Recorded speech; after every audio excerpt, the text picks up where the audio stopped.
So, Star Wars news. This is from Inverse.com again. They just love us, Inverse.com. Oh, they do. They absolutely They love do, us. don't Is that the one where you was like, do I want to touch a bit of age or something there? I think it was. I think you're right. Yeah. I think you're right there, actually. So this is Rise of Skywalker theory says that Palpatine was influencing Kylo all along. Yes, I was. So, he does a really good Palps impression. Yeah, it's awesome. I need an answering machine, right? Recording off yours, Palpatine. Hello, this is Matt's phone. Leave a message and he will definitely not get back to me. So, I'll stop. no, it's all good. Keep it going. Keep it going.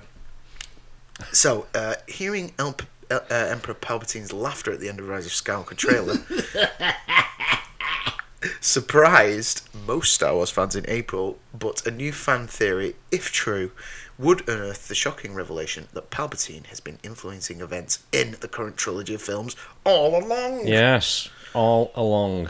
Warning! Speculative spoilers for the Star Wars Rise of Skywalker ahead. We'll do it after the spoilers been revealed. Yeah, absolutely.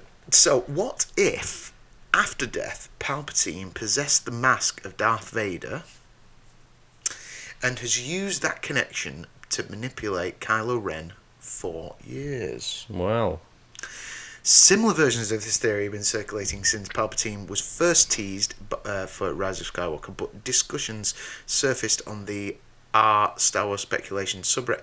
Reddit. Who'd have thought it? That's where you gotta go for all Fan your theories on Reddit.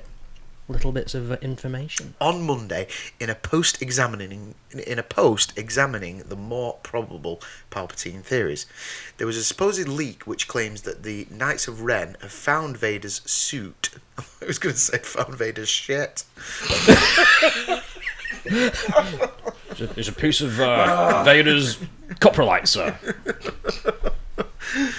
I don't know. I chose not to possess that. I think it was a coprolaric, so it was a coprolaric propensity. I think it might have been. But there was a supposed leak which claims the Knights of Ren have found Vader's suit, and it's all assembled for Kylo at the start of the film. Reddit, you Metaleon4 writes, perhaps he does a Sith ritual to extract a spirit from the suit. Oh my god. Thinking it's Vader, but it turns out to be the spirit of Palpatine. Ah. Oh my god. While unconventional, the theory has a there's that word again, canonical precedent from the Star Wars comics in the form of an ancient Sith Lord called Momin. It's a little bit too close to the Moomins for me, but still not scary at all. Yeah, it used to scare me to death as a kid. The Moomins, yeah. Yeah, but Michael Palin's so lovely, and he does them now, doesn't he? Oh no, sorry, he does the clangers. Yeah, he does the clangers, yeah. And who doesn't love Michael Palin? Anyway, so whose essence was preserved in the helmet? This is Momin. Was preserved in the helmet. Right, so Palpatine's in the suit, Momin's in the helmet. Sounds like a really groovy party, man. Sounds like a Sith Lord member. Hey, Sith member. He resurrected himself by possessing people via the mask and eventually regained bodily form. Technically, dark side force wielders can't become force ghosts, so this is their only alternative. Alright. I think Matt talked about this not too long ago, that George Lucas said that only the Jedi and the light side users can become force ghosts. Yeah. But my question to the new story team is that expanded universe, because it's outside of Lucas's movies. He doesn't talk about it in that, does he? So has that been deleted? So now they can have dark side ghosts, the new Disney version. Well, maybe. Could be. I think in the expanded universe they could possess. Yeah. Yeah, that's right. So they can't be like force ghosts, but they can possess an item. Yeah. Well, there was loads of theories on. Yeah, it was in that Sith, but when it's like almost like a. At the risk of quoting Harry Potter, it's almost like a Horcrux type situation. There is, the Knights of Ren finding Vader's suit. I think that's already happened in one of the books. There's a race of people, not a race of people, a group of people called the Acolytes of the Beyond. You've heard of these, and they keep fashioning Vader statues and leaving them in caves. And when they're discovered, I think they move on. But I think the Acolytes of the Beyond were the Knights of Ren. That's what they became. Oh, right. I think so. It's Matt Smith. Well, he's been. So you guys were talking the other week that Matt Smith's been removed from all European Disney sites. Yeah. Is that because we've all worked out who he's playing? Possibly. Acolyte of the Beyond. Yeah. In fact, hasn't someone said he's an acolyte? Yeah. Have I read That's that come up in the rumours. So you've got the Acolytes of the Beyond. I think there's a book, Road to the Force Awakens, and I think it's in that, the Acolytes of the Beyond, and make them the Knights of Ren. Then you got the Knights of Ren in the movies. Then you've got Kylo Ren, the head of that order. However, I don't know if you know how we've seen, what's it called, Vanity Fair pictures. Yeah. One of the people holding the staff. I know you've already talked about it being in Solo. Yeah. The person who's holding that staff is apparently being dropped in the trailer by Kylo Ren.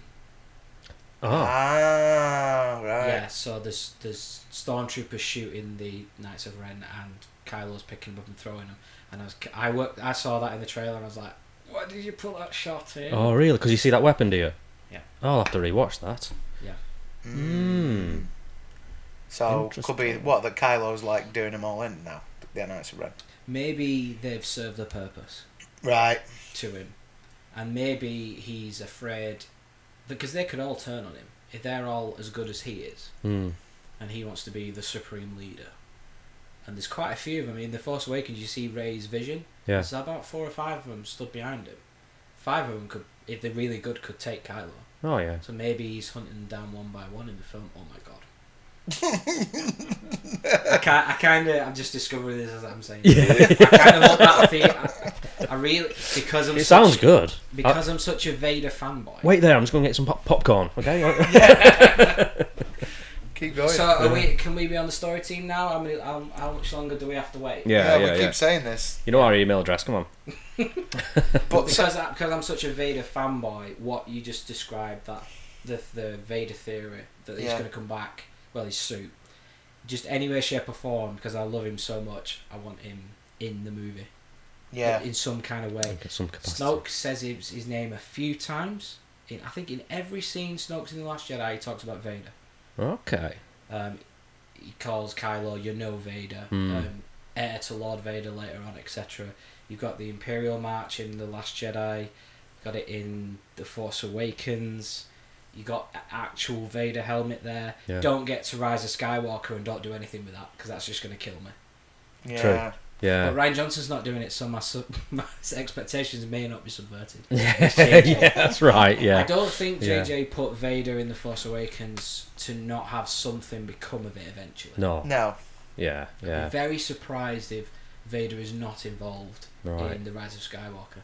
And can you hit me again with that? What was the Acolytes of? What was that? Acolytes of the Beyond, they're called. They're like this, they're just basically a bunch of fanboys like me, just Vader fanboys trying to hunt down various all the artifacts. But the Acolytes of Beyond, does that not sound like a forgotten Yes album?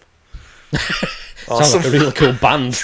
Yeah. Look at you just finding all these pop culture parallels. That sounds like Wouldn't that be? Please welcome on stage. You've never heard Acolytes of Beyond. Acolytes of the Beyond. It's like the best second album ever. Yeah, you've never heard Yes is the Acolytes of Beyond. Oh my god, it's a prog masterpiece. So anyway, huge tangent back. Can you stop with the tangents, please? Gollum. Shut up, moment. Hang on. Sorry, wrong franchise. Right, coming back to that. So, right, when Momin returns sometime between prequel and the original... did I start with that? Right, oh, no. Okay, here we go. Right, long ago, Momin, right, created a super weapon and tried to use it on the planet Mustafar. Oh. This is where Obi-Wan Kenobi maimed Anakin Skywalker and where Anakin later built his castle as Darth Vader. Yeah, thanks for that. So instead, he was vaporized with his essence preserved in his helmet. When Momin returned sometime between the prequel and original trilogies, he worked with Vader to build a force-powered fortress on Mustafar, which Vader hoped would allow him to peer into the veil to see Padme once again. Ah. Right, okay. That is literally what happens in the new VR game. Is it? So the character I said sounds like Snoke. That sounds like Momin. or Snoke is moaning. All right. Okay. I don't even noticed how the Andy Serkis's voice for Snoke in The Last Jedi is a lot more higher pitched and pronounced than it's really sepulchral and deep in The Force Awakens. That voice of that character in that VR game is more like Force Awakens Snoke than Last Jedi Snoke. So interesting. I really don't like that name Momin. It doesn't really do much for my as a dark side. Doesn't name. inspire fear, does it? No. It just sounds really Maul, cuddly. Vader, Yeah. Tyrannus, Sidious. Yeah. Yeah. That's just not working. Maybe It's like one of them football teams being picked at school, and Momin's always the last one, isn't he? You know? Maybe with John Williams' score behind it and somebody saying it in a really deep, scary voice, it might work. But right now, it just doesn't work for me. Can you say it like the Emperor? Momin. No, it sounds like the Emperor's trying to say morning. Good morning.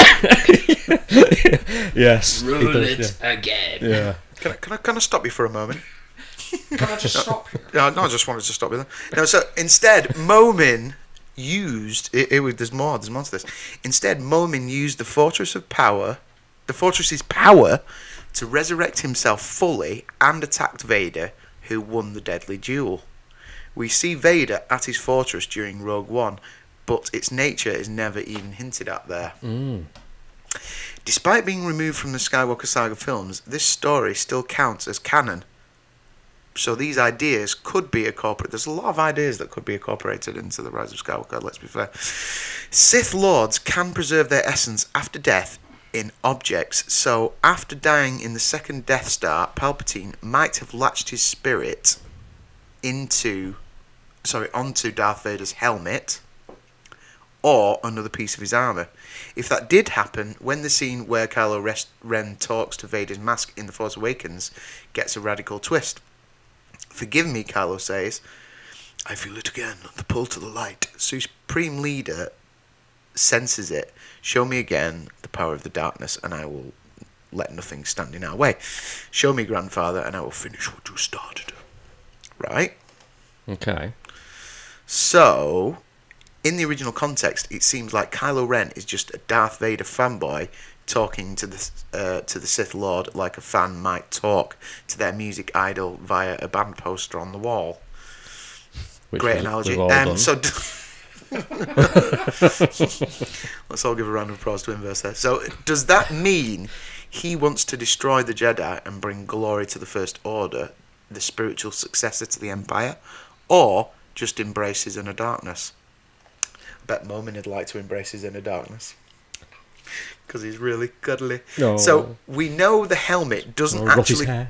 actually contain the essence of Darth Vader, because after Anakin was redeemed in Return of the Jedi, his Force Ghost appears on the Forest Mirror of Endor, depending on which version you watch. So Kylo Ren is either talking to himself, or maybe he's talking to Palpatine, who could even speak back to Kylo while pretending to be Darth Vader.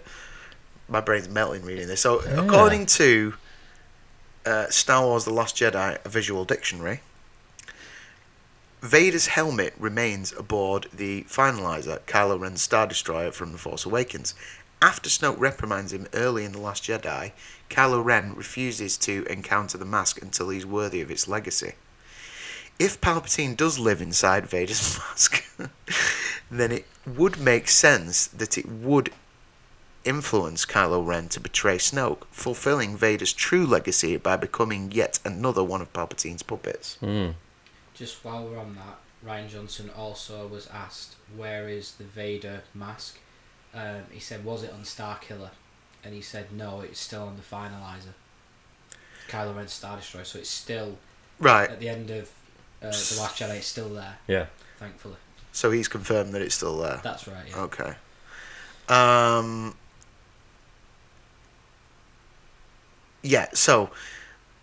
A similar theory arose last week from a supposed plot leak for The Rise of Skywalker, which claimed that the Knights of Ren return from a long journey spent hunting for the rest of Darth Vader's armour. After some kind of ritual, Palpatine returns and fully inhabits a willing Knight of Ren. Maybe Matt Smith's character, ? Yeah. These ideas also connect with other dark side powers that the Night Sisters of Dathomir Dathomir, in Star Wars, The Clone Wars, used to possess people. All of this stacks up to mean that Palpatine could be inhabiting Darth Vader's mask of armour in Star Wars The Rise of Skywalker. If that's true, it could have repercussions for Star Wars Episode 9 and make us rethink everything from the previous two also. But we'll have to wait to find out if this theory is right or if the Emperor will return in some way, unexpected way. Phew. Well, I'm knackered after that. It's a lot to take in, but I like it. I'm very excited. Yeah. I do like it. I've been this buzzing since I heard his laugh in the trailer. Yeah. And I don't know if you know this, afterwards Kathleen Kennedy and JJ said to the press after at Celebration that is that just a recording of Palpatine, like some kind of droid repeating it? Went, no, Ian McDiarmid is in the movie as the Emperor. Right. So will you see him or just hear him? I wonder. Well, yeah. Well, didn't Kevin Smith or somebody say he was seen on set, Ian McDiarmid? Mm-hmm. Yeah, I think so, yeah. So you probably will get to see the Emperor. Or did they do that? Did they bring him to set? You know, when they went over, Mark Hamill said, why am I going to fly over for The Force Awakens for a table listen? You know, a table read. Yeah. And he said, but I've got to go because it'll just cause speculation, like he's not in the film, etc. Maybe they did that with Palpatine, and he's not really in it much in The Rise of Skywalker. Maybe they got him to read the script to everybody like Hamill did. Possibly, yeah. Yeah. I mean, the teaser trailer for The Force Awakens had a lot of dialogue from Snoke that wasn't in the movie at all. No. Yeah. So I always try and take teaser trailers with a pinch of salt. However, this teaser trailer is the closest teaser ever to a Star Wars film, if I'm right. Like 6 months away. Yeah. You're right, yeah. 8 months away from the movie. We've never had a teaser trailer drop so late. No. So maybe there are more accurate story points in this one than we've ever had in a trailer before. This is true. Yeah. Yeah, because they have been editing the movie while it's been being shot, basically, which has never been done before, has it? Or JJ's never done it before anyway. No. Not that I know of. No.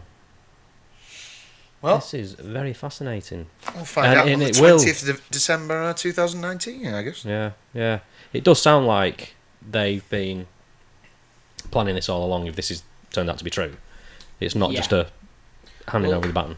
Me and Paddy were talking about this a few weeks ago, that there's a few characters that will link, because JJ's got a really difficult job. He's got to link all three trilogies. Yeah. And I think what they want to do is, I can't think of something that's made me do this yet, but where you go back and watch all the movies because it's changed them in a way. Right. I think the only character for me that would do that is probably Palpatine. Like watching his rise to power and everything, and all these things going on. Also, you talking about the visual dictionary. I didn't want to cut you off at that point because I've done it like 3 times already. But I don't know if you two know this, but you know how Supreme Leader Snoke has a big black diamond on his hand? Yes. That is from the belly of Vader's castle on Mustafar. Confirmed. Alright, okay. That big black diamond. And one of the film's working titles was Black Diamond. I don't know if it was 9 or 7. I think it was 9. Because 8 is Space Bear, which meant nothing to Star Wars. But I think I don't know what the Force Awakens one was. 7. Oh. Did it have a name? It wasn't Black Diamond, was it? No. I think Black Diamond was 9. I can't. Yeah, it's escaped me. I think it did have a name, but yeah, can't remember. Yeah, I don't know what it is. Yeah. But yeah, Rise of Skywalker. I was thinking Red Cup, but that was Solo, wasn't it? Yeah. So Rise of Skywalker was Black Diamond, and Snoke was wearing that in. I don't know if you see it in the hologram in Force Awakens, but you definitely see it in The Last Jedi. Yeah. See it on his left hand, I think. It's It's the one that he lifts Rey up and just launches across the room with one finger. That's the hand that's got the black diamond on. That's from Vader's okay. That's in the Last Jedi thingy, visual dictionary. Yeah, I've got it on the shelf here. Yeah. Yeah. So, seeing that guy in the VR in Vader's castle. Star Wars theory. Hearing about Star Wars theory. Hearing about Momin, whatever it's called. This is all linking up now. So it looks like Vader interacted with Supreme Leader Snoke if we're going down that path before Rogue One. And they had a battle, and that's how Snoke got all his scars and got deformed, basically, because Vader won that. And yeah. Oh, is that what that meant? It meant that Vader won it. I think that's what it sounded like, didn't it? Suggested Vader won the fight. Yeah. That'd be cool. I want to see that flashback in Rise of Skywalker. Yeah. Like I said, and maybe when he beat Snoke disappeared out to the Outer Rim. Oh, and, and started building up the forces of the First Order. Well, the thing is, I was going to bring this up as well. The journey to the Force Awakens reveals that, I think I've told Paddy this before, that the Emperor went to Jakku before he died, before Return of the Jedi, and he has these bases, these, what's he call them? Like cloning facilities. Well, really? That's the suggestion, but in the book, in the Road to the Force Awakens, I think they're called Aftermath, that series of books, just called Aftermath. And in that, what does he call them? Like research facilities. Basically finding what's beyond the known regions. And he wants all that data collecting. Now the one on Jakku is buried, like really far down. And it was under orders from the Emperor himself, if anyone discovers that, the base has to self-implode itself. So when the Rebel Alliance and the Empire have that big battle over Jakku, which you can see in Battlefront 2, the base self-imploded. So nobody found it. So the suggestion is that is a cloning facility, and Rey is a Palpatine clone. Yeah. But also, the Emperor even asked Vader in the original trilogy at one point, I feel something coming from the Outer Rim, and Vader's like, I don't feel anything, don't know what you're talking about. And the Emperor described it as the source of the dark side.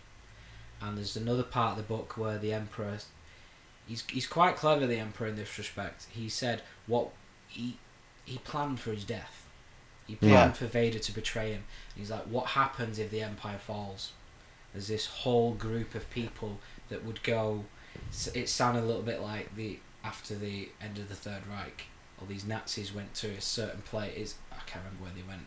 And hid. Operation Paperclip. Yeah, and then went to the States. Political. Should have mentioned it. So yeah, these Imperial leaders go out into the Outer Rim and form the First Order, but maybe they met up with Snoke. Yeah. And Snoke showed them the way. Because I think Rian Johnson describes Snoke as, I don't know why people are upset that he's gone. He was just a doppelganger for the Emperor. And I'm like, okay, fair enough. But I think calling Episode 9 Black Diamond, and it being a Black Diamond on there, what we just learned about the VR game, that theory there, it's all saying that was a ruse now. Yeah. Wow. It could be really awesome, all this. It could be unbelievable. It could be, The thought of it making the other movies better, I love that idea. Yeah. Especially the prequels, because for me, I think the prequel. I was saying to this Paddy earlier. The original trilogy, in terms of its story, is actually very simple and straightforward. But the original, the prequel trilogy, had a lot more things going on behind the works, like who's Cypher Dyas, Darth Tyrannus, and all that. And for me, that was a massive missed opportunity for Lucas. I think that was the clever part of the prequels, and it wasn't in it. Yeah. It's so frustrating. But you watch the Clone Wars, and you're like, this is awesome. Yeah. Why wasn't this in Attack of the Clones? Yeah. Etc. So it is quite frustrating. But I think the sequel trilogy's gone.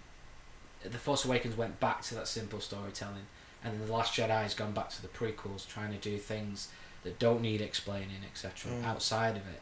When I see it like that, I like. I've said before, I like The Last Jedi. Yeah. I think The Force Awakens is better, and I'm very happy JJ's doing Rise of Skywalker. Yeah, same. But Big fan of JJ. The fact that I do feel for him, because he's got to sum up 9 films in one film. Yeah. Make everybody happy, which isn't gonna happen. No, it's impossible. I mean, we've just had. I don't watch Game of Thrones, but I've been, a lot of people I know love it and now hate it. Yeah. Like season 8, episode 8, it split both fan bases. Yeah. I don't think JJ is going to be able to bring the Star Wars fans completely back together the way it was. No. But I do think he's the right man for the job. Yeah. Same. I would agree with that. Well, I was going to say, following on from what you're saying about interesting ideas, like that was although I like The Force Awakens and stuff, it comes back round to this kind of thing, is that like a lot of the lead up to what would have been the lead up to that film, and a lot of the ideas that are explored, like how Leia becomes who she is and all that stuff that are explored in these novels and stuff. Yeah.